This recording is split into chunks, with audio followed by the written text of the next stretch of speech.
Shalom Bapak Ibu yang terkasih dalam Tuhan. Shalom semuanya. Bagaimana hari ini Bapak Ibu? Dahsyat, luar biasa. Ya, tentunya kita semua terus dalam perlindungan Tuhan. Amin. Tuhan terus menjamin hidup kita. Tuhan terus memberikan kehidupan yang luar biasa bagi kita semua. Amin. Untuk itu marilah pagi hari ini kita akan bersama-sama menyembah Dia, meninggikan Dia dalam ibadah kita hari ini. Juga pendengar suara akurat dimanapun Bapak Ibu Saudara berada, mari siapkan hatimu untuk memberi yang terbaik Allah kita yang sudah menebus setiap hidup kita.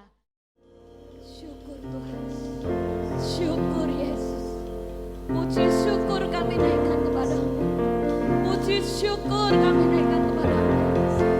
Peliharaanmu atas gerejamu, 16 tahun sudah gerejamu generasi pilihan ada. Sungguh luar biasa, sungguh dahsyat karyamu di tempat ini, sungguh ajaib pekerjaanmu atas kami umatmu Tuhan. Terima kasih, kami tidak akan ragu lagi mengiring Engkau, kami tidak akan bimbang lagi mengikuti Engkau, sebab Engkau Allah yang menjamin hidup kami, sebab Engkau Allah yang menyelesaikan semua pergumulan hidup kami Tuhan.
Menopang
yang bohong, tapi Dia Tuhan yang selalu menepati janji-janji-Nya.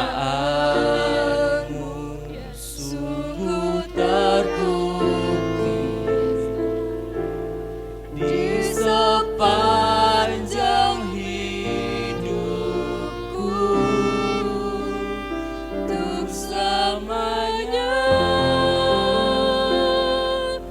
ku kan setia melayani, mengasihimu.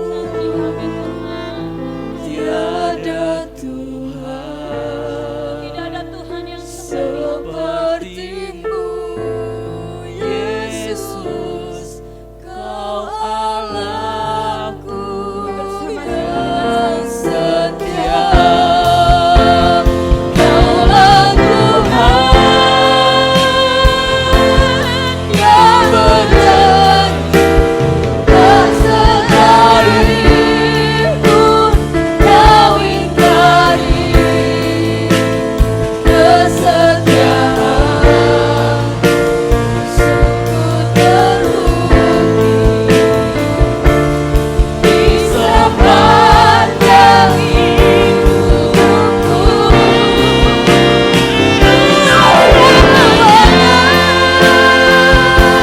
ku kan setia melayani, mengasihimu.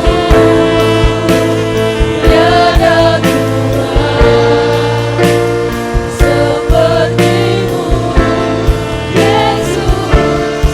Kau Allahku yang setia. Bapak Ibu, salam. Selamat pagi. Sehat semua ya. Baik, kita akan baca dulu satu firman Tuhan. 1 Tesalonika 3:13 dan 1 Tesalonika 5 ayat 23. Sama-sama katakan dengan saya, Alkitab adalah firman Allah. Tidak bisa salah, tidak mungkin bohong, sebab Alkitab adalah firman Allah. Ya, buka ya. 1 Tesalonika ya 3:13. 2, 3.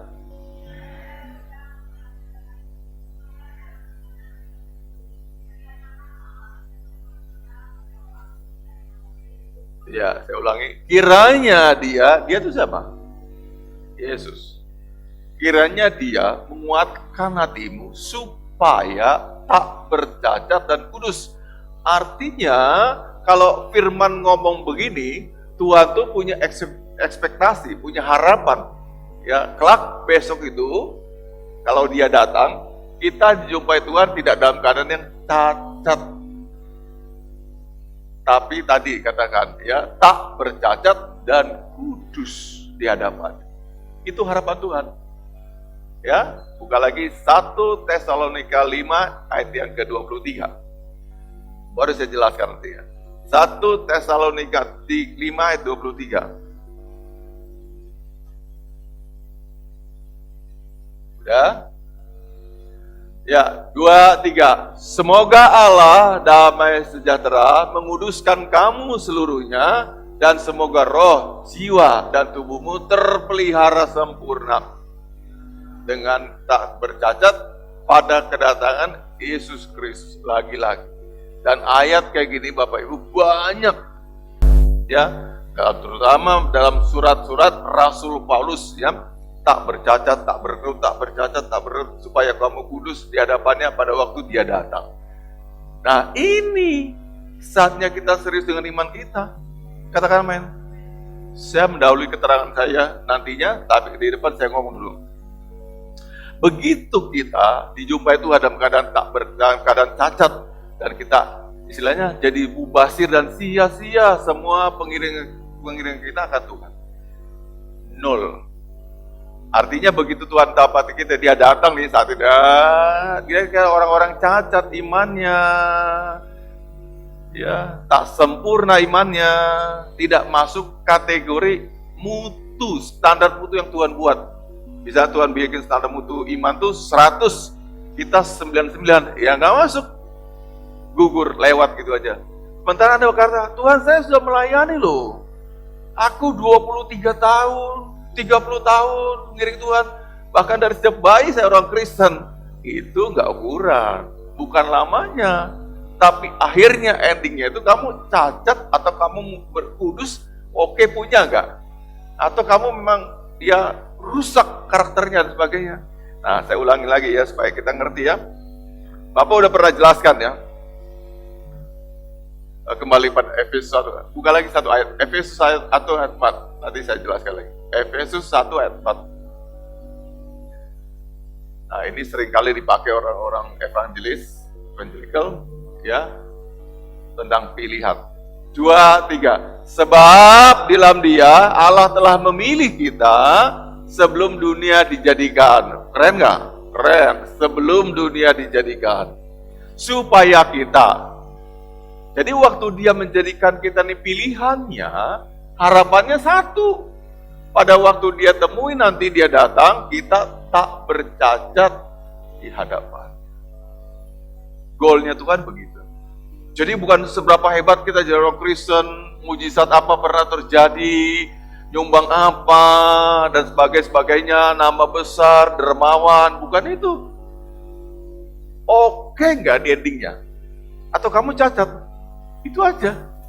Karena itu kita perlu berjaga-jaga, mawas diri, hati-hati, jaga imanmu, dibela imannya, jangan sampai pas seperti itu ya. Kisah cerita tentang 10 orang gadis, 5 itu orang bijak, yang bijak 5 itu yang bodoh. Ya, yang bodoh itu pas si raja itu datang, mempelai datang, dia lagi beli minyak keluar. Nah, jangan kita seperti itu. Tuhan datang tiba-tiba, kita nggak siap, cacat dan berkerut. Nah, saya jelaskan. Anugerah keselamatan itu, Bapak Ibu, sekali lagi ya, itu ditawarkan ke semua orang. Katakan amin. Jadi, dia tidak datang personal pada orang-orang. Tawarkan semua. Ya, seluruh dunia. Ya, tawarkan ya. Jadi ini kalau anugerah itu begini, Bapak Ibu, lihat gambar ini, ya namanya anugerah. Tadi ya, kasih karunia sama itu ya, dicurahkan oleh, ini yang punya ini Tuhan. Karena Dia baik dan mengasihi manusia, dicurahkan ya. Jadi ini anugerah ini miliknya Allah. Firman berkata, tidak seorang pun yang mencari Allah, gak punya hati, gak punya minat. Roma katakan demikian. Gak ada orang yang cari Tuhan, peduli sama Tuhan. Demikian bejatnya manusia itu, berdosa pokoknya. Pokoknya mikirin dosa, oke, mikir Tuhan gak pernah. Oke? Kalau tidak dianugerahkan pada seseorang, maka orang gak pernah cari Tuhan. Oke? Jadi dianugerahkan. Nah, diberikan pada banyak orang, tawarkan. Ya, segala benua, segala negara, tawarkan. Oke. Siapa yang meresponi? Ya, ini merespon satu orang, namanya Melvin, katakanlah. Aku merespon. Oke. Merespon nih. Nah, ini begitu merespon ini yang sebut dengan tadi itu. Oh, kembalikan lagi Mas, yang satu Efesus. Ayat 4. Nah, sebelum dunia dijadikan. Ya, artinya ini settingan Allah, ketetapannya Dia sebelum dunia ada, sebelum saya lahir ya, bahwa yang merespon adalah milik Allah. Katakan amin. Milik Allah. Jadi ini nggak menunjuk personal. Ini kesalahannya Injili, tim Injili begini salahnya, menunjuk personal. Tidak, ditawarkan dulu pada semua, yang merespon ini yang miliknya Tuhan, ini miliknya Dia. Milik Allah. Milik Allah. Yang dikatakan tadi sebelum dunia dijadikan, ya ini. Ketetapannya sebelum dunia dijadikan. Tapi setelah saya lahir, saya ngerti, saya punya akal budi, saya merespon. Saya masuk pada rencana keselamatan. Katakan amin. Ya. Gak sampai di situ.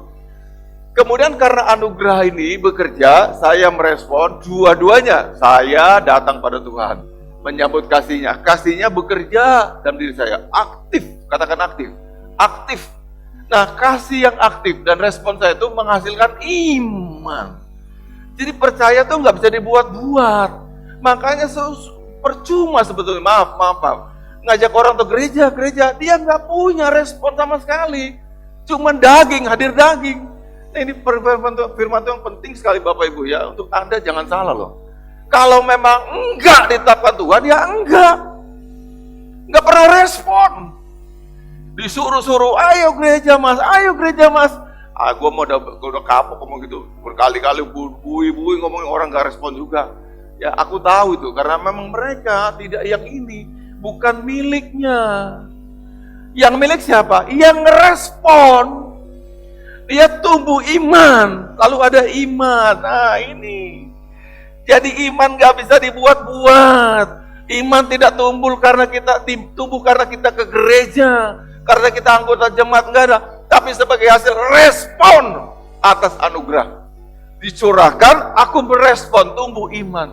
Mulai percaya, mulai mengenal, mulai memilih, mulai iya sama Tuhan. Berkata Yesus, datanglah dan masuklah dalam hidup saya. Makanya firman Tuhan juga berkata, bukan kamu yang memilih aku, tapi aku. Benar. Karena tanpa anugerah ini kita nggak bisa datang pada Tuhan. Jadi anugerah dulu bekerja, saya datang pada Tuhan. Oke, itu my respon. Respon saya karena dikasih Tuhan dengan luar biasa. Makanya Bapak Ibu kalau orang bertobat sungguhan, kadang-kadang air matanya nggak bisa dibendung. Ada yang sampai nangis, ada yang rela berbuat apa saja, memberi apa saja. Kenapa? Terlalu besar cinta Tuhan. Kalau Bapak Ibu mohon maaf, sampai sekarang masih merasa sedikit-dikitnya aku orang suci. Bukan. Kita kalau beneran memang ditangkap Tuhan dengan proses begini, nggak merasa orang hebat, nggak merasa orang benar, nggak merasa aduh konyolnya, bodohnya, berdosa saya ini. Itu perasaan yang benar. Kenapa punya perasaan? Karena yang buka itu ya ini Roh Kudus. Anugerah itu cerang membuka saya. Aduh, aku tolol banget ya. Aku bodohnya. Tak terampuni dosa saya Tuhan. Kasihani saya, orang bodoh, orang berdosa. Itu Bapak Ibu. Jadi bukan petantang-petantang yang berasa orang hebat. Kenapa gereja, kenapa Bapak? Saya sibuk. Terus datang Anda besok minggu depan lagi datang. Tapi jamnya udah mau khotbah. Ditegur sama Bapak, kenapa jamnya udah khotbah, mau khotbah baru datang? Udah syukur saya datang Pak. Wah, itu seorang sombong. Orang sombong. Itu bukan orang diselamatkan, yang diselamatkan nangis. Tuhan dosa saya pantasnya masuk neraka. Tapi oleh kasih-Mu, anugerah-Mu yang besar. Dan aku sekarang disediakan fasilitas sorga hanya lewat percaya aja. Aku nggak pakai jasa apa, percaya, just believe. Dia mati untuk saya, masuk sorga. Yang di sebelah Yesus berkata, Yesus ingat akan saya kalau engkau datang sebagai raja kedua kalinya. Hari ini juga kamu bersama-sama dengan saya di Firdaus. Betul gak? Itu bukan dia nggak milih Yesus, tapi Tuhan anugerah karena dia hingga terbuka hatinya dan dia berkata, Yesus ingat akan saya. Berarti hatinya kan terbuka. Nah itu yang namanya dipilih Tuhan. Sampai sini paham semuanya? Jadi anugerah ini luar biasa. Kita harus nyanyi itu tiap-tiap kali, Amazing Grace, anugerah yang luar biasa, anugerah yang tak terbatas. Ya, itu John Newton yang ciptakan lagu itu. Jadi ini anugerah, timbul iman. Iman saya ini berharga sekali. Kenapa berharga, Bapak? Karena tanpa dianugerahkan ini saya nggak bisa punya iman. Sedikit pun tidak bisa punya iman. Untuk percaya yang paling kecil aja nggak bisa. Percaya pada perpuluhan tidak bisa, apalagi perpuluhan. Nggak nyampe, nggak sanggup. Jadi waktu kita tuh memberikan persepuluhan, itu tanda bukti Anda punya iman. Masa ngasih 1/10 aja ke aku nggak bisa, lagi aku udah selamat oleh Tuhan, aku diberi anugerah yang tidak bisa aku peroleh. Keselamatan tidak bisa aku cari, nggak bisa aku peroleh. Walaupun aku pinter, aku pejabat dan sebagainya, aku nggak bisa menjadi seorang yang pilihan Tuhan. Pilihan Tuhan adalah haknya, bukan hak saya. Katakan namanya. Saya nggak bisa jadikan diri saya murid Yesus, kecuali Yesus memberikan anugerah saya untuk dimuridkan. Katakan amin, ya.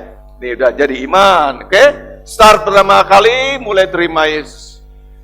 Ya, jadi beginner itu percaya Yesus. Serahkan hidup pada Yesus.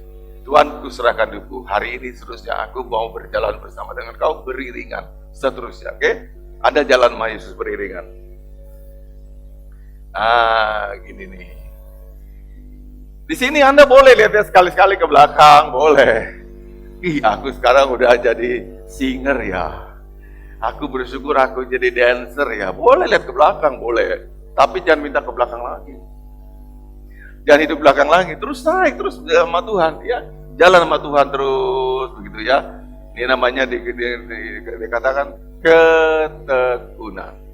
Jadi iman kita itu tidak ada yang simsalabim. Semua lihat proses ketekunan. Orang sakit tekun dalam Tuhan, ketekunan. Tekun berdoa, tekun menghadapinya, sembuh. Katakan amin. Orang menderita, susah, gak punya apa-apa, tekun. Dan jangan pernah berpikir ikut cap tiga pasti aku jadi kaya. Tekun dong. Tekun terus, ya. Jalan terus tekun ya. Oke, sampai di sini ini endingnya katakanlah. Oke, Jesus coming. Kedua kali Tuhan Yesus datang lagi ya. Katakanlah Tuhan Yesus datang. Ya, second coming ya. Nah, Bapak Ibu dia mau lihat sini nih, kamu bercacat, berkerut atau kita nih standar orang percaya. Ini kan ada standar nih. Standar iman terbentuk ya, standar imam. Standar iman. Oke, ya, jalan terus. Saya mau iring Yesus, saya mau iring Yesus sampai selama-lamanya, kan gitu ya ayatnya, kata-kata liriknya. Sampai di sini. Lolos, tidak cacat dan kerut. Tapi di tengah perjalanan kita cacat dan kerut, ini akan jelaskan. Ya ada, hilang. Lepas imannya itu pelihara, dipertahankan, diperjuangkan. Jangan kolokan. Bisa lepas lagi. Tidak ada yang namanya sekali selamat terusnya. Kita butuh ketekunan. Katakan amin. Bayangkan, kalau syarat awal untuk selamat dapat surga kan, begitu kita punya iman kita dapat surga. Ya di sini juga diminta syarat iman dong. Katakan amin. Bukannya di depan, di ujung Tuhan juga minta iman yang sama, yang tetap percaya pada Yesus seterusnya. Baru kamu dapat surganya. Hello. Maka ada orang ahli berkata, tidak ada kepastian keselamatan kecuali yang hari ini, kata dia. Gak ada, pasti di sini 2 hari lagi saya nyangkal waktu orang-orang ISIS taruh golok di leher saya, dibilang, kamu sangkal Yesus atau tidak? Nah itu kan. Lalu, kalau saya sangkal kan hilang imannya. Udah hilang, kemudian gak dapat surga lagi. Jadi ini yang awal ini harus terus sama dipertahankan sampai di sini. Kaya, miskin, punya anak, gak punya anak, sehat, terus iman dipertahankan. Dalam sakit gak ngutuki Tuhan, diizinkan Tuhan kita dalam keadaan menderita, tidak ngutuki Tuhan juga, terus dibela imannya, terus diperjuangkan sampai akhirnya baru ini namanya masuk surga. Supaya tak bercacat di hadapannya. Katakan amin. Tapi sebenarnya, ini saya peringkat ya, kalau slide-nya banyak. Bukan kita sih yang berjuang. Tuhan yang berikan kita kekuatan untuk tetap percaya. Maka katakan, sekali percaya, Tuhan sediakan anugerah, fasilitas untuk bisa terus pegang iman sampai di ujung sana. Dia yang berkarya. Tepuk tangan buat Tuhan kita. Dia yang berkarya. Lagi-lagi bukan saya, lagi-lagi dia yang berinisiatif. Tapi dia juga sebel waktu dia udah belain, difasilitasi, dibenarkan, disucikan, dikuduskan, ada mau keluar. Sakit hati nggak Tuhan? Iya dong. Anda mengkhianat betul-betul. Udah hampir mau mati lagi. Tinggal sisa 1 tahun lagi di ujung sini. Di setahun lagi, 1 tahun lagi. Aduh, hidup 70 tahun. Hampir usia ke 71 tahun. Dan di detik-detik ini Anda sangkali Tuhan. Pindah pada yang lain. Lepas semua. Jadi ukurannya apa? Iman. Katakan amin. Anugerah yang menyelamatkan oleh iman pada Yesus sang anak. Lalu ini pertahankan, tidak cacat kerut, sampai endingnya lolos masuk kualifikasi iman yang cemerlang. Katakan amin. Dan untuk itu Anda jalan gak sendirian. Nanti saya tunjukkan Anda banyak ayat. Tuhan yang meneguhkan. Mau jatuh ke Tuhan, angkat lagi. Mau roboh Tuhan, angkat lagi. Mau gelempang, diangkat lagi. Topang sampai ke sini. Ayo anakku, kamu bisa. Come on, my children.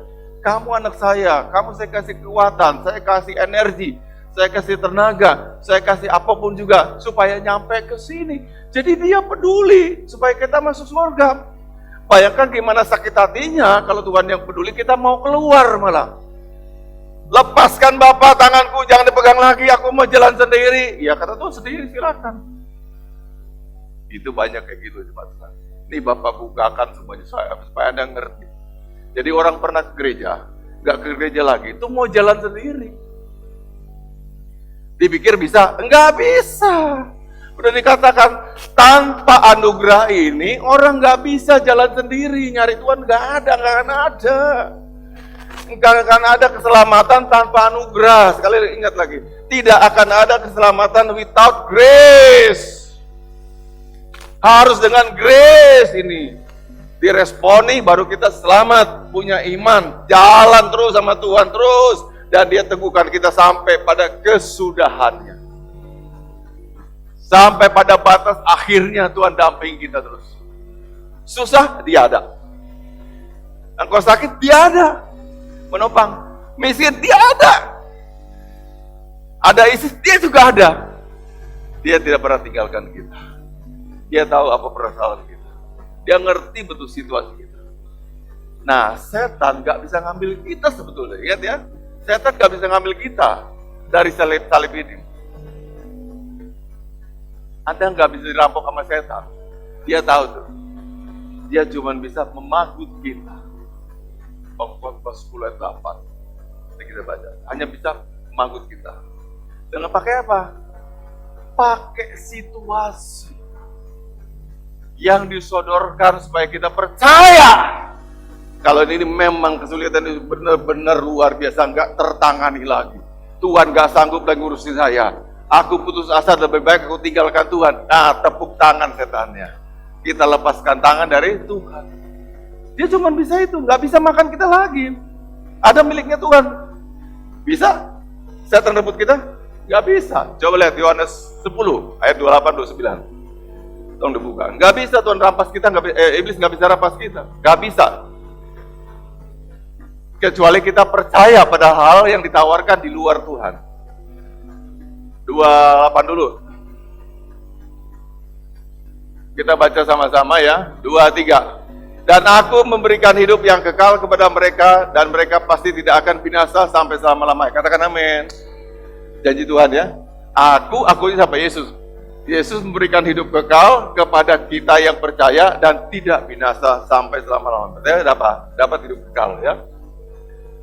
Dan seorang pun tidak akan merebut mereka dari tanganku. Seorang pun. Siapapun gak bisa rebut kita. Selama kamu jalan sama Yesus. Hello. Mau siapapun itu gak bisa. Ayat 29 alasan. Kenapa gak bisa? 29 alasannya. 2-3. Bapakku yang memberikan mereka kepadaku lebih besar daripada siapapun, dan seorang pun tidak dapat merebut mereka dari tangan Bapa. The Big Father. Ini anak-anak dipeluk sama Dia. Siapa saya mengambil kita? Tapi kalau Anda keluar dari pelukan Bapa, itu urusanmu. Itu urusanmu, tanggung jawabmu. Kenapa keluar? Tapi kalau engkau dipeluk sama Bapa surgawi, aman, setan gak berani dekat. Gak berani ngambil. Aman. Apapun situasi kita saat itu, ada yang miskin, ada yang kaya, ada yang gembira, ada yang susah, ada yang sakit, segala macam. Tapi peluk Bapa. Gak ada yang bisa ngambil kamu. Tapi waktu kamu keluar, beda. Nah, kalau dia nggak bisa merut, apa yang bisa dilakukan? Dia sodorkan situasi hidup yang seperti dihadapi Ayub. Makanya Tuhan berkata gini, tapi sayangkan ya nyawanya Ayub itu. Kamu boleh sodorkan apa saja, tapi sayangkan nyawanya. Oke, deal, kata iblis. Iblis buat 1 hari itu ya, dia kehilangan anak, kehilangan harta bendanya, dan sebagainya. Langsung tiba miskin banget. Pikir iblis, tamatlah Ayub ini. Dia pasti menyangkali Allah. Ternyata kalau dipegang sama Tuhan nggak bisa. Istrinya udah mulai menyangkali, kutuki Allahmu itu dan tinggalkan dia. Tapi Ayub malah berkata, masa kita cuma mau yang baik aja dari Tuhan, kalau yang jelek kita nggak nerima. Luar biasa loh gitu. Katakan amin. Nah itu jaminan bahwa kita selama jalan di sini Tuhan ikutin kita terus, disertai, dipapa, digendong, dituntun, disayangi sampai ke sini. Dia kasih jaminan sepanjang kau tidak tinggalkan imanmu, tidak sangkali Tuhan, Dia ada di sini terus. Kasihnya merawat engkau. Katakan amin. Dia jaminan kita. Yesus jaminan kita. My guarantee is Jesus. Sampai akhir di sini. Kalau begini nggak pernah lepas dari Yesus, ujungnya tidak bercacat kerut pastinya. Katakan amin. Kecuali kita keluar, jalan sendiri, pakai kekuatan sendiri dan sebagainya. Nah, ini di ulang tahun gereja, Bapak ulangi lagi. Kita jangan main-main lagi dengan iman kita. Serius dengan Tuhan. Katakan amin. Serius dengan Tuhan. Ya. Pandemi ini kata orang masih akan lama lagi.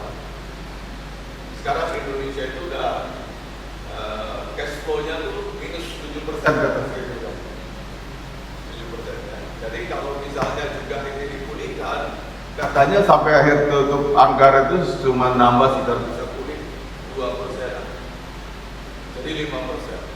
Kalau pulih. Tapi kalau tidak pulih, apa yang terjadi? Sekarang orang bukan lebih takut sama COVID-nya. Takut pada apa? Kerjaan mereka hilang. The years of many loss, banyak orang kehilangan segala-galanya ini tahun ini, terus sampai tahun depan. Kehilangan bisnis, kehilangan pekerjaan. Coba mall-mall besar itu Bapak Ibu ya, itu tenan-tenan yang pada nyewa itu, kalau mereka juga kehilangan pembeli, nggak ada uang, ya buang, bangkrut, tutup dong. Gaji pegawai 10 orang, UMR 2 juta. Per bulannya, kali 10, 20 juta. Pemasukan gak sampai gitu, udah lepas. Dia mikir diri sendiri aja, daripada gue gajiin orang lain gak ada untungnya, mendingan makan gue sendiri aja. Tutup. Maka lihat kalau ke mall udah tutup, gak sanggup. Kalau plus 5 bulan lagi sampai Maret tahun depan, kemungkinan nih katakan Sri Mulyani terjadi resesi ekonomi Indonesia. Dan kalau itu terjadi, yang paling kita takut adalah negara chaos, kejahatan tumbuh di mana-mana, maling-maling dan sebagainya. Karena orang pikirkan bagaimana ngasih makan keluarganya, maling, bandit segala macam, mungkin kejahatan terang-terangan di siang hari, penodong sebagainya bisa jadi timbul kayak gitu. Itu yang kita takut. Chaos negara ini, Bapak Ibu. Anda nggak punya iman, malah lebih hancur lagi. Saatnya serius dengan Tuhan. Jangan main-main dong, ya. Kami sabar, bujuk Anda, ayo berdoa, ayo ibadah, ayo gini. Ya nggak dianggap, nggak ditanggapi, ya luar biasa. Aku tahu ini rahasianya. Emang bukan pilihannya Tuhan, ya dia nggak mau, nggak datang ke gereja sampai kapanpun. Hari ini dengar juga, tapi tetap tersumpel kupingnya. Besok nggak datang lagi minggu depan. Tersumbat, nggak ngerti anugerah. Kamu tuh gereja tuh karena anugerah Tuhan. Dan jaga anugerah itu. Jangan sampai lepas. Ya karena amin. Kalau enggak kamu diambil sama iblis, jangan milik iblis seterusnya. Baik, sekarang apa itu cacat dan berkerut? Kita maju lagi. Definisi cacat menurut Kamus Besar Bahasa Indonesia, KBBI. Yang pertama tuh kekurangan nilai atau mutunya, jadi standarnya turun. Kurang sempurna, ya. Misalnya terdapat pada badan. Kalau badan kita cacat, kurang sempurna. Orang itu ganteng-ganteng, cakep, hidungnya mancung, tapi kok sayang ya, jarinya ada 6. Itu enggak? Halo. Cantik sih cewek itu tuh, tapi nggak ada hidungnya, rata. Siapa mau cewek yang hidungnya nggak ada rata gitu ya? Nah, namanya cacat. Cantik, pinter, tapi ada kurangnya. Namanya cacat. Itu definisi cacat ya. Sekarang kalau kerut apa kerut? Apa? Kerut itu atau lisut sama dengan ya. Jadi berkurang volumenya. Kalau misalnya segini volume aktualnya, volume yang sempurna segini ya, sebesar HP saya ini. Terus berkurang 1/4 aja, tinggal segini. Jadi lisut. Nah ini kan namanya kerut, mengerut, kerut ya, nggak sempurna lagi. Yang diharapkan segini. Kok HP Bapak bisa memendek sih? Nggak tahu dari mana, dari sana. Ya berarti iman Bapak juga pendek kali ya. Jangan memendek ya, jangan berkurang. Inti keduanya, cacat sama kerut kalau digabungkan ini tulisan di bawah ini. Cacat dan kerut itu artinya menjadikan tidak memenuhi syarat dan mutu. Katakan amin. Standar mutu ini diminta oleh Tuhan, kita gagal penuhinya. Halo, ayo ini gagal terpenuhi, ya. Jadi dalam pengiringan akan Tuhan yang selama ini, Anda masih ikut Tuhan kan? Mulai sini nih, ikut Tuhan terus. Ini udah imannya iman mubasir. Allah percuma lu ikut Tuhan. Nah, Pak, itu orang dermawan loh. Anda bisa kata, itu orang dermawan loh. Ngasih sumbangan gereja 20 juta sebulan. Rajin ke gereja, bagi-bagi beras, bagi-bagi sembako. Tapi di rumah ada istri satu lagi. Cacat. Katakan namanya. Cacat. Halo. Beriman. Dermawan. Suka ngasih, tapi ada cacat ya, nggak masuk ini gugur, di ujungnya pasti nggak masuk. Nah, jangan kita jadi orang Kristen begitu. Gimana baik sih orangnya, gini tapi aduh, ada bohong-bohong sedikit tuh, suka bohong-bohong gini. Nah, jangan. Haleluya. Baik sih orangnya, perlente begini-gini, tapi kayaknya dengar-dengar ada punya simpanan juga. Jangan. Nggak boleh, walaupun Anda karena sedikit aja sih nyicipin dosanya, nggak boleh sama sekali nggak boleh. Itu melukai hati Tuhan. Dia yang kasih garansi, kasih jaminan di sini untuk Anda berjalan bersama dengan Dia, tapi Anda selingkuh, Anda nyeleweng, Anda keluar dari jalur ini, ya nggak dapat. Ini maksudnya tentang jangan bercacat terus. Saatnya kita serius dengan iman kita. Katakan apa? Aduh baik sih anak itu ya, luar biasa tulus, sopan. Kalau mau orang tua tuh hormat sekali. Tapi Anda tahu juga dia di luarnya, aduh bandar narkoba.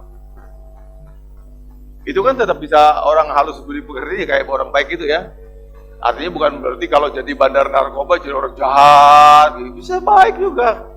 Amba-amba tuh nuntun, fasilitasi dengan HP waktu acara Zoom. Tapi di luarnya juga seseorang cacat. Mau gak gitu? Mau gak? Bilang amin. Saya mau lempeng aja sama Tuhan. Ya, ingin dapat kasih karunia Tuhan aja. Jangan macam-macam. Jangan mencuri di gereja. Jangan ngambil yang bukan hak kita. Dan sebagainya. Kata-kata jorok. Makian-makian jadi cacat. Bikin status-status segala macam itu jadi cacat. Mestinya kita dapat surga jadi cacat. Imannya oke, plannya oke, tapi kok gitu ya kata Tuhan. Halo? Status kamu tuh masalah kamu. Tidak untuk dibeber-beberkan pada orang lain. Untuk kita selesaikan dengan Tuhan. Katakan amin. Jangan salah pakai medsos. medsos memang berguna sepanjang kita gunakan untuk kebaikan. Tapi begitu ngawur begitu, Anda jadi trompetnya setan. Ya, ngomongin masalah bukan hak Anda, bukan bagian kita omongin kemana-mana, itu jadi salah. Jadi intinya tadi cacat sama kerut itu menjadikan kita tidak memenuhi syarat. Syarat apa? Syarat iman dalam Tuhan. Jadi artinya pengiringan kita akan Tuhan itu menjadi mubasir dan sia-sia. Di-reject oleh Tuhan. Di-reject oleh Tuhan. Tuhan mau kita tetap setia. Saat itu datang gak pernah kita tebak. Situasi sulit ini, bisa lihat pandemi, udah mulai kehilangan pekerjaan, kehilangan penghasilan, kehilangan kesempatan, kehilangan job. Hanya orang berjalan sama Yesus yang tetap selama-lamanya. Katakan namanya, ya, film tadi itu, baju peluru gitu, nggak mempan sama sekali. Nggak tahu perlu diapain. Ya, itu Bapak Ibu. Ya, Yesus segala-galanya buat kita. Jadikan dia segala-galanya buat kita. Katakan ya. Begitu seseorang itu jadi Kristen, katakan jadi Kristen. Jadi Kristen itu seketika itu jadi Kristen ya. Dia jadi Kristen ya. Dan imannya jadi Kristen. Maka arti Kristen itu adalah hidup orang ini sepenuhnya, segalanya untuk Tuhan. Sepenuhnya Tuhan. Bisnisnya untuk Tuhan. Dia kerja untuk Tuhan. Keluarganya untuk Tuhan. Uangnya untuk Tuhan. Segala-galanya untuk Tuhan. Tidak ada terpisah lagi seperti kalau ini uang saya pribadi, saya menjalankan keluar negeri, semua. Hidupnya aja udah milik Tuhan. Itu ditebus tadi kan jadi milik Tuhan nih. Tebus jadi milik dia. Apalagi yang nempel pada dia, uangnya, istrinya, anaknya, semua juga milik Tuhan. Katakan amin. Milik dia semuanya. Dan setelah orang melibatkan Yesus terus jalan begini, maka masih aman nyampe di ujungnya bersama-sama dengan Tuhan. Tidak hilang sama sekali keselamatan. Katakan amin. Jangan coba-coba untuk kita murtad, kehilangan segala-galanya. Nah, jadi sebetulnya tidak ada sekali selamat seluruhnya, enak banget, gak ngapa-ngapain, berbuat dosa kok selamat, bukan gitu. Yang ada sekali milik Yesus, tetap akan dikawal Yesus, disertai Yesus, dipegang oleh Yesus sampai akhir ini. Jadi bukan saya, bukan anugerahnya ikut terus, tapi Yesusnya ikut terus sama saya, sepanjang saya gak minta lepaskan diri dari Yesus, katakan amin. Gak bisa. Maka yang akan melekat pada saya adalah kasih Tuhan. Katakan amin. Ya, sekarang kita lihat 1 Tesalonika 4 ayat 7. 1 Tesalonika 4 ayat 7. 2, 3, ya.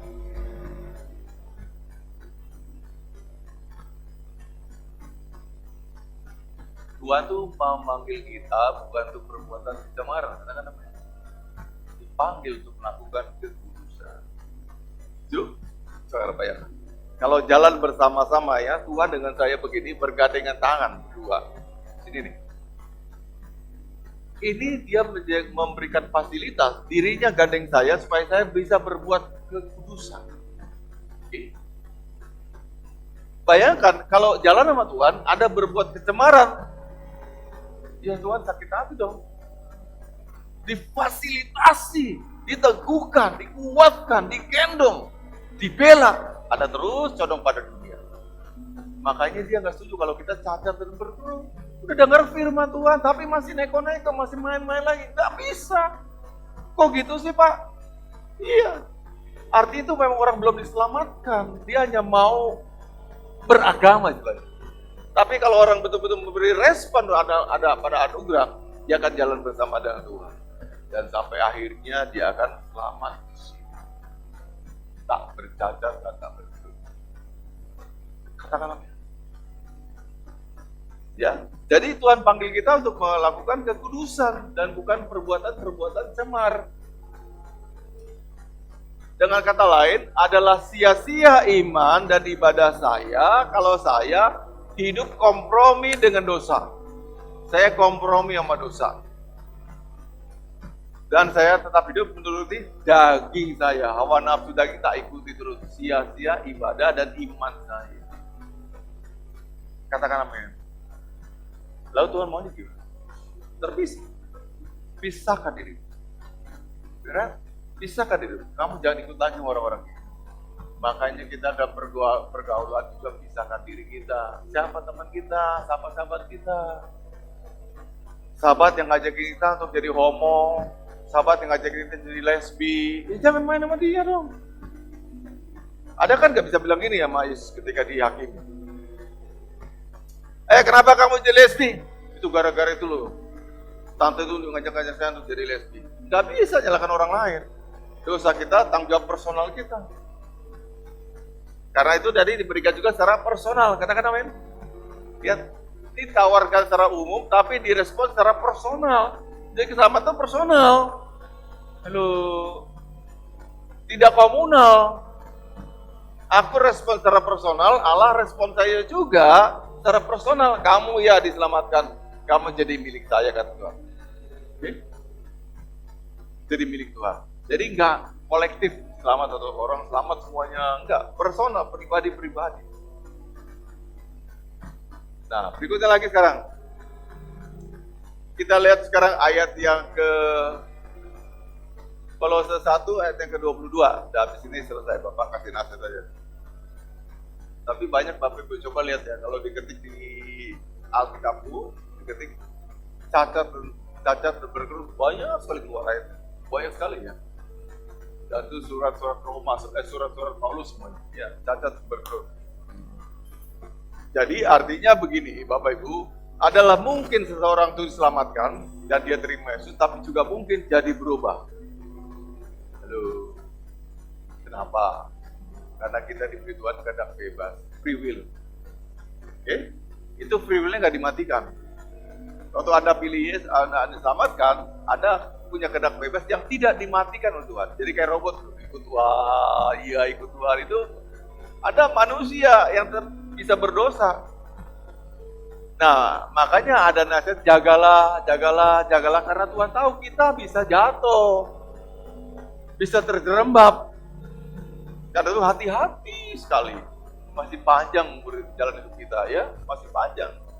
Oh, sekarang Bapak Ibu rata-rata yang usia umuran saya kali ya 60-an ya. 60-an, kalau kita masih umurnya masih hidup 20 tahun lagi kan masih panjang. Bisa di tahun ke-19 kita jebol malah lepas keselamatan. Bisa. Pertahankan terus.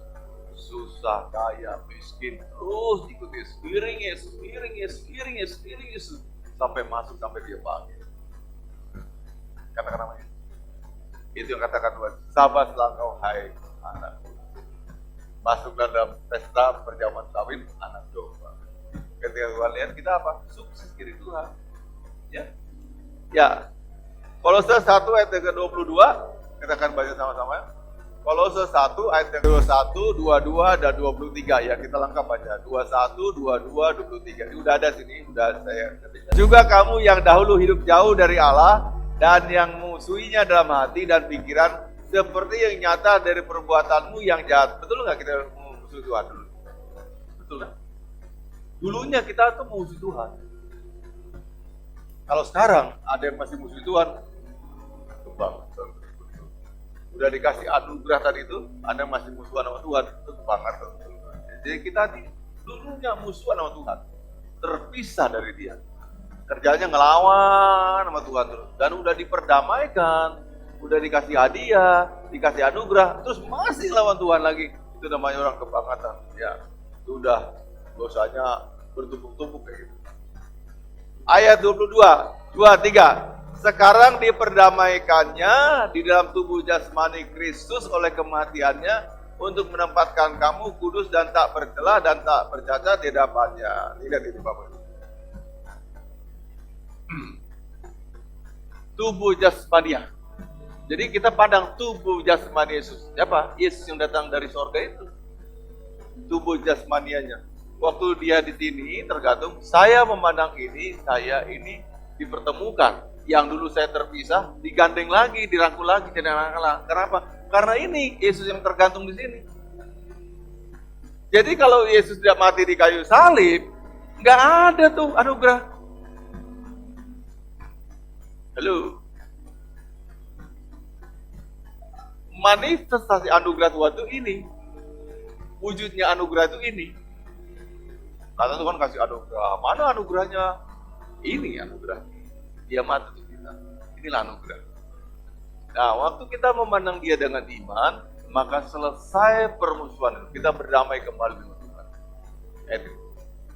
Sekarang diperdamaikannya dalam tubuh jasmani Kristus oleh kematiannya. Untuk menempatkan kamu kudus dan tak bercela. Begitu kita memandang dia, beriman pada dia, kamu statusnya kudus dan tak bercela. Pertahankan sampai akhirnya. Katakan amin. Ini status yang diberikan karena iman. Punya iman, jadi statusnya adalah kudus dan tak bercela. Harapan Tuhan, ujungnya juga kudus dan tak bercela. Halo? Tapi banyak ayat kita baca tadi sama-sama, bisa jadi yang dulu awalnya kudus dan tak bercela, ujungnya jatuh lagi. Ingat pilih mana. Katakan namanya. Maka saya pernah katakan pada jemaat yang jauh juga, kalau Bapak Ibu karena jauh, jadi nggak bisa rajin datang gereja, udah pilih yang dekat aja. Bisa pertahankan genpilnya. Banyak gereja yang lain juga, supaya jangan ini loh.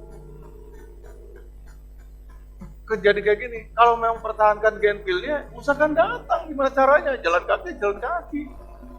Itu harga yang harus dibayar. Siapa tahu gara-gara itu Tuhan kasih mobil untuk Anda. Haleluya.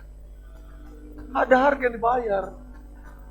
Bukan untuk terus, bukan buktikan Tuhan mana. Katakan, tolong saya kasih motor. Saya belum kasih motor. Iya, ikuti dulu, dengan setia dong. Ketekunan tadi. Berarti waktunya Tuhan akan berikan pada kita. Bayar harganya dulu. Katakan amin. Yang bisa makan dulu baru bayar nanti itu cuma di Solo, warteg Solo. Ada pergi kemana-mana, ya bayar di depan semuanya. Pesan apa-apa, ada kasir. Bayarkan sekian baru ambil makanannya. Di Solo tuh boleh begitu. Orangnya jujur. Tapi belum tentu masuk surga. Kadang-kadang heran kalau saya ke ibu ke satu tempat, ambil dulu, silakan ambil dulu, ntar bayar. Kalau gue tinggal lari gimana ya? Mereka modelnya mau percaya aja. Bayar harga. Mana kamu buktikan nanti kemudian ya. Ayat yang ke-23 terakhir. Sebab itu 23. Sebab itu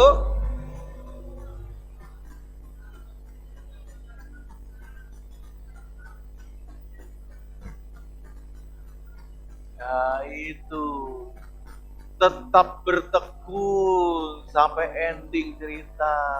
Tapi saya miskin Pak, tetap bertekun. Tapi aku sakit Pak, diabetes, tetap bertekun.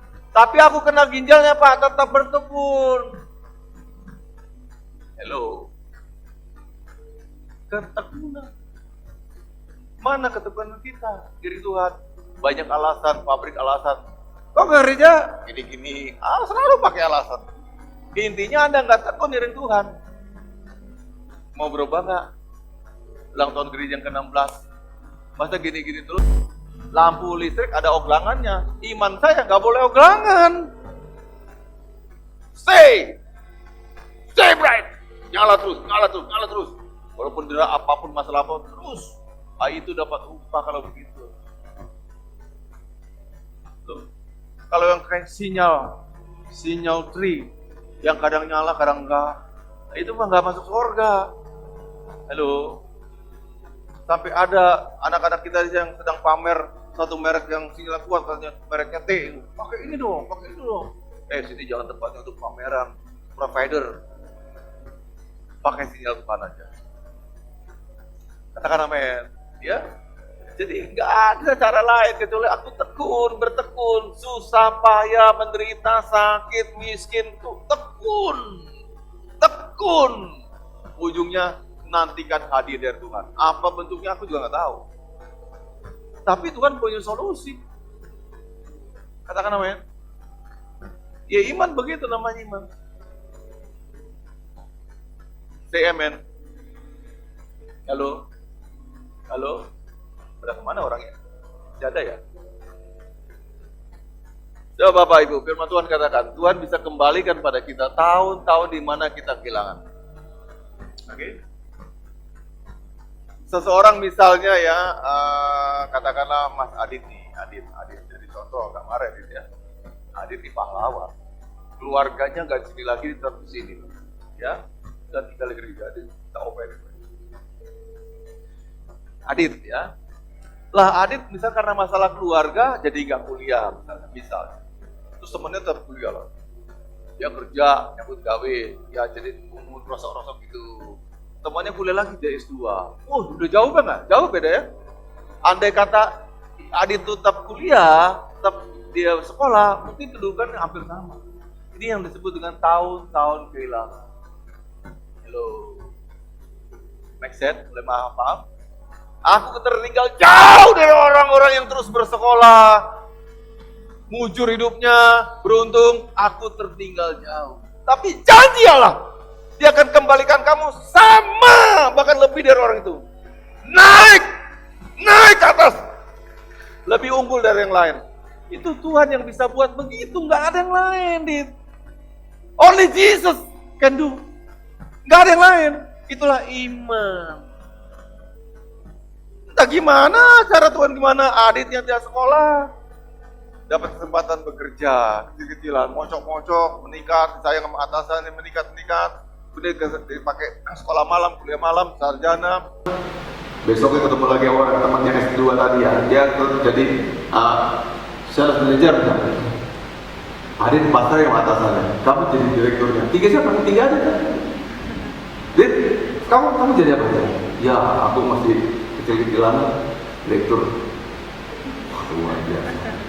Itu cuma Tuhan bisa buat itu. Only God can do that. Gak ada orang lain bisa begitu. Dikembalikan lagi. Tahun-tahun terhilang, hilang rezeki, hilang kesempatan, hilang opportunity segala macam, bisa dikembalikan Tuhan lagi. Kok nggak percaya sampai sekarang sih jemaat Tuhan? Mudah sekali kita hidupnya tuh mapan, diberkati Tuhan. Ada kurang percaya, kurang beriman. Itu satu hal itu. Bisa, dia bisa. Anak-anak Tuhan, terus sekian kali bapak-bapak, anak-anak remaja sebelah kanan Tuhan, remaja banget Tuhan. Harapan kalian, masa depan kalian kuliah. Kira-kira siapa yang bisa melontarkan mereka duduk di bangku Universitas di Harvard, tempat sekolahnya Sandiaga Uno, tempatnya Nadiem Makarim itu. Kalau berdasarkan gaji bapakmu, mohon maaf, impossible, gak mungkin. Biasanya bareng bapaknya gak apa-apa, gak mungkin.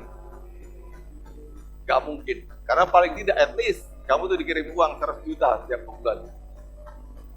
Kalau apartemen $50 per hari, kali 30, belum uang makannya, uang sekolahnya, transportnya, segala macam, 100 juta dikirim Tuhan. Nah, kalau cuma pegawai sesuatu apa gitu, ya nggak mungkin lah. But for the Lord, Tuhan tidak ada yang bisa begitu.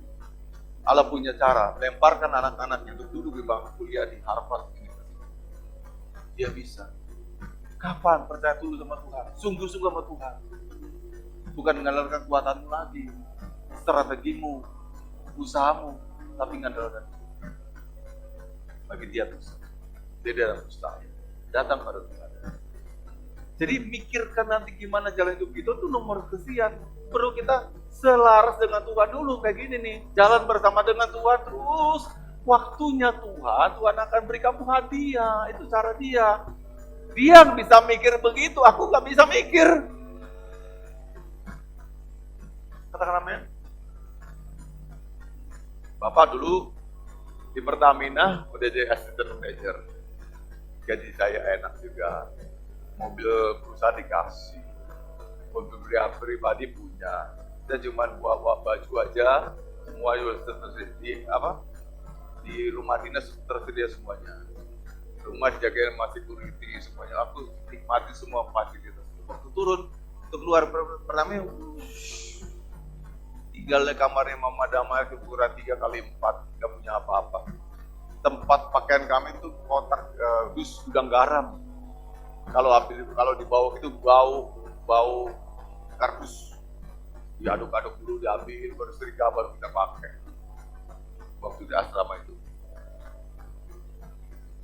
Kalau sekarang kami menikmati kayak gini, itu karena Tuhan. Bisa tuh Tuhan ubah hidup saya. Sampai hari ini, saya ada depan Anda, dan saya gak pernah minta-minta sama jemaat satupun, gak pernah. Katakan namanya, gak pernah minta-minta. Anda kasih saya nikmati, gak dikasih gak apa-apa juga. Gak pernah ngemis-ngemis, datang jemaat. Saya tolong dong saya, satu mangkok bakso, saya tolong dong saya, kamu kan udah gajian. Gak pernah amit-amit, Bapak Gembala ngomong begitu, gak pernah ngomong begitu. Katakan namanya, saya terlalu percaya sekali dengan Tuhan.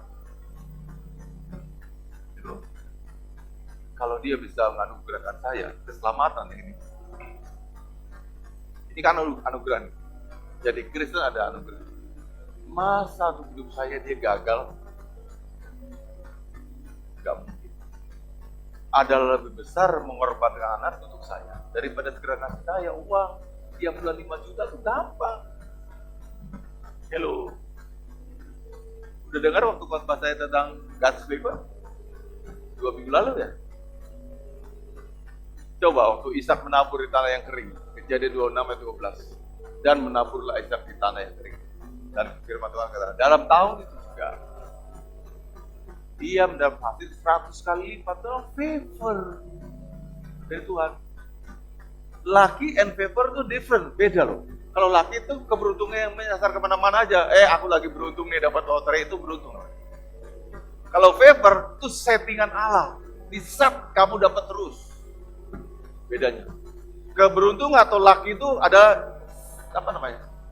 Ya di antara sekian orang ada satu yang beruntung kan? Karena kalau undian kan gitu ya. Ada yang nomor beruntung, siapa ada nomor kursinya yang nomor sekian dapat magic chair. Itu namanya keberuntungan, lucky. But lucky is different dengan favor. Favor itu di setting Tuhan, dia harus dapat. Dia dapat. Tapi Tuhan ini masa musim kemarau, gimana? Nabur benih, kamu berhasil. Tapi Tuhan dia mau nggak percaya, mau ragu, tapi kamu berhasil. Itu favor. Dipaksakan oleh Tuhan harus dapat. Diaduk-aduk, diputar sistemnya. Ya aku tahu dulu. Tanahnya harus subur, ilmu biologi dulu tanahnya subur. Ada air dan ada benih yang unggul.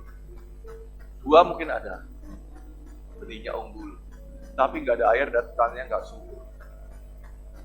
Toh bisa buat Tuhan, hasil 100 kali lipat, 100-fold. Itu Tuhan.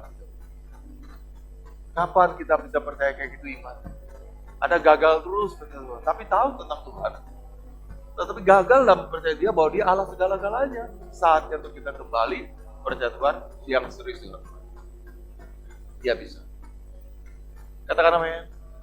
Yang kedua tentang Yakub. Yakub sudah mengabdi sampai lahir anaknya dari Lea, dari Rahel, dari 2 budaknya, komplit dua anaknya. 12 tambah 1 perempuan 13. Ini saya itu bapaknya, mama bapaknya bilang gini, aku pulang aja ya ke rumah, ke kampung halaman saya. Kemana? Ke Kanaan. Laban terus terang bilang, kamu perlu tahu nak, kambing domba saya ini tidak seberapa sebelum kamu datang. Artinya apa? Itu pembawa rezeki, favor ada pada Yakub, betul nggak? Ya jujur, sebelum kamu datang, kambing domba saya nggak seberapa. Tapi sejak kamu datang, luar biasa. Sekarang tetapkanlah, berapa kamu ingin saya upah? Gitu kan? Nah, rupanya dialognya hebat sekali. Ya, kapan-kapan kalau main kan jadi pramen di sini. Bagus tuh dialog itu loh. Ya, jadi ngotot terus, Laban terus ngotot memaksa dia untuk tinggal di perkampungannya Laban. Tapi Yakub juga ngotot mau pulang, bawa keluarga semua. Laban merasa, kalau orang beruntung ini pergi dari saya gak dapat apa-apa dong. Saya bisa bangkrut lagi. Nah, mereka deal-dealan upah. Apa upah? Yakub bilang gini, gua usah repot-repot papa mertua. Aku akan berjalan tengah-tengah kambing dombamu, kalau aku tebu yang berbintik-bintik sama berbelang-belang itu milik saya. Kata Laban, pikir Laban, bodoh banget kan? Dilah, karena domba-dombaku yang berbintik sama belang-belang itu sedikit. Pasti kan nggak banyak yang deal. Jadi yang miliknya Yakub pisahkan, ini yang berbintik-bintik berbelah-belah. Yang di sana yang normal-normal. Tapi Yakub nggak kerjanya ngawinkan itu loh, ngawinkan kambing domba. Dulu kan kita pikirnya kayak gitu ya. Enggak juga, dia tetap kerja biasa aja. Dan bisa jadi kambing-kambing normal itu juga mereka berkelamin. Tapi dasarnya Tuhan, Allah yang segala-galanya, katakan amin. Dia buat kambing putih, anaknya bintik-bintik polkadot. Tuhan bisa buat begitu. Dia acak-acak genetiknya, yes, dirubah. Keluarnya bintik-bintik, belang-belang, bintik-bintik, belang-belang, bintik-bintik, belang-belang. Sampai akhirnya jumlah ternaknya Yakub dengan si Laban sama. Sampai Laban sempat nuduh dia, kamu nyuri ya domba saya, kambing saya, kamu nyuri. Silakan periksa tuanku, adakah aku curi? Lihat semuanya, bintik-bintik, belang-belang, bintik-bintik, belang-belang. Masa bisa gitu ya? Probabilitas kecacatan pelahiran itu 1:1000. 1000 bayi lahir, 1 cacat. 1000 bayi, 1 ada cacatnya. Lah ini dalam masa-masa itu, misalnya kerja 10 tahun lagi, wah cacat mulu semuanya. Bintik-bintik, belang-belang, bintik-bintik, belang-belang. Itu Allah. Kalau dia saja bisa buat rubah, genetik dirubah. Masa ngasih kita uang buat captiau, nggak bisa? Nggak mungkin. Pak. Nono saya tanya, mana lebih susah Pak? Berubah. Kambing kita bintik-bintik, sama Bapak kerja dapat uang 5 juta. Susah mana? Susah genetika. Kalau genetik aja bisa dirubah oleh Tuhan, apalagi memberi kita uang 5 juta, 10 juta, kecil. Halo. Percaya Tuhan penuh. Ini udah tahun ke-16 gitu. Supaya jemaat Tuhan dilihat jemaat yang hebat luar biasa. Halo. Kita boleh pamer Tuhan. Jangan pamer harta kita, pamer Tuhan ke orang luar. Bahwa kita berhasil karena Dia. Lalu banyak orang datang ikut. Katakan apa ya? Ya, itu dari Bapak nasib Bapak. Saatnya kita lenung serius dengan Tuhan. Kalau ada seruan doa malam ya ikutlah. Kalau saya lihat yang punya HP itu ada sekitar 56-57an gitu ya, hampir 60, almost 60. Yang ikut itu 24, 25, separohnya. Gak pada ikut, pada punya HP juga. HP Anda dipakai apa? Kenapa nggak pakai Zoom? Yang penting itu pakaikan iman kita. Kalau kita tahu sekarang ini iman begitu krusial sekali, begitu penting sekali, kenapa kita ke yang lain-lain? Gak fokuskan iman kita. Kesalahan yang harus kita perbaiki. Gak usah janji sama Pak Gembala. Janji pada diri sendiri. Tuhan tolong saya. Mampukan saya untuk mengutamakanmu dan segala-galanya. Dan aku tahu itu akan nanti berkat buat saya. Hari ini adalah terjadi satu komitmen yang terbaru. Kami murid Tuhan selama-lamanya dan serius dengan Tuhan. Tolong kami bila kami jatuh bangun dan iman kami, agar Tuhan meneguhkan kami dan mengangkat kami. Berkati jemaat Tuhan dan segala yang sudah kami persembahkan, pemusik, pemuji, penari, dan kemudian hamba-hamba Tuhan yang terlibat dalam pelayanan, para PJ, Tuhan berkati semuanya. Jadikan kami satu gereja yang menarik hati Tuhan, yang membuat Allah memutuskan untuk memberkati kami semuanya. Dan berkatilah juga Tuhan jemaat-Mu, kalau mereka ada yang sakit, Tuhan berkati, Tuhan sembuhkan. Jamaah Buratno, Jamaah Bu Endang, juga Pak Andres, juga Pak Tri, juga mungkin banyak yang lain juga. Sembuhkan mereka dalam nama Tuhan Yesus Kristus. In the name of Jesus Christ, kita sudah berdoa dan bersyukur, sama-sama katakan amin. Silakan.